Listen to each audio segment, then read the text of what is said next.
Low pressure alarm में रिफ्लेक्सली आपको पता होना चाहिए कि कभी भी पूरे ट्यूब में, ईटी ट्यूब में या वेंटिलेटर सर्किट में कहीं पे भी लीकेज होगा तो लो प्रेशर अलार्म बजेगा।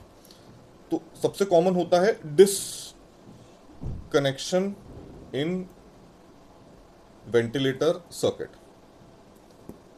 क्योंकि वेंटिलेटर सर्किट की ट्यूब्स लंबी होती हैं और पेशेंट के आसपास कई इक्विपमेंट लगे होते हैं, और जब आप काम कर रहे होते हो तो ध्यान नहीं रहता और वो ट्यूब खिंच जाती है। तो वो खिंच के एकदम वेंटिलेटर की ट्यूब डिस्कनेक्ट हो जाती है। पूरी तरीके से अगर नहीं हटी और थोड़ी सी ही हट गई तो उसमें भी एयर लीकेज शुरू हो जाता है। दूसरा होता है वेंटिलेटर सर्किट डिस्कनेक्ट नहीं भी हुई लेकिन लीकेज है, मतलब मैन्युफैक्चरिंग डिफेक्ट है। वेंटिलेटर सर्किट के अंदर लीकेज है। ये तब भी हो सकता है अगर ईटी ट्यूब जो है, इसका जो कफ है, ये कफ डिफ्लेट हो जाए या फिर इसके अंदर प्रेशर कम हो जाए। तो अगर प्रेशर कम हो गया या डिफ्लेट हो गया तब लो प्रेशर अलार्म बजेगा। अब जब भी आप पेशेंट के की वीनिंग शुरू करते हैं, ये वेंटिलेटर हटाने का प्रोसेस शुरू करते हैं, तो आप क्या करेंगे, पेशेंट को खाली प्रेशर का सपोर्ट देंगे या फिर पेशेंट को बाइपेप सीपेप मोड पे ले आएंगे और उसका प्रेशर आप जितना वो खुद से ले पा रहा है बस उतना ही प्रेशर, उतनी ही मतलब उतनी ही फ्रीक्वेंसी में, मान लीजिए वो 12 सांस ले पा रहा है तो 12 बार ही उसको प्रेशर सपोर्ट मिलेगा।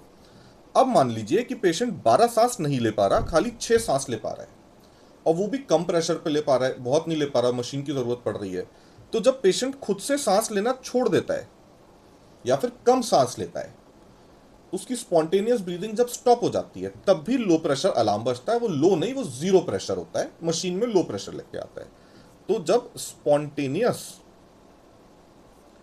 ब्रीदिंग स्टॉप हो जाएगी, पेशेंट की रुक जाएगी, तब आपको एक लो प्रेशर अलार्म वेंटिलेटर पे दिखेगा।